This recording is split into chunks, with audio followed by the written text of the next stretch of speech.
Hello everybody. So today I will talk about calculus. The topic today is about limit. So now I will show you how to answer. We have the formula in here.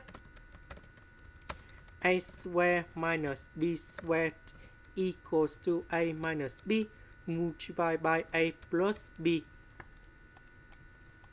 Now we need to transform this one into this one.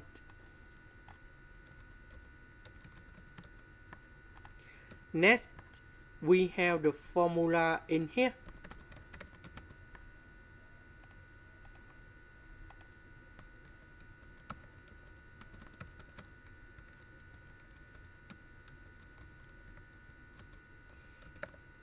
So sine of s minus 8 over s minus 8, when s approaches to a, we got number 1.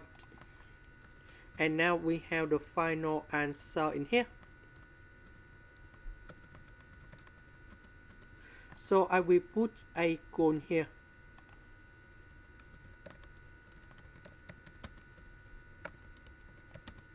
And this is the final answer. This is the end. Thank you for watching.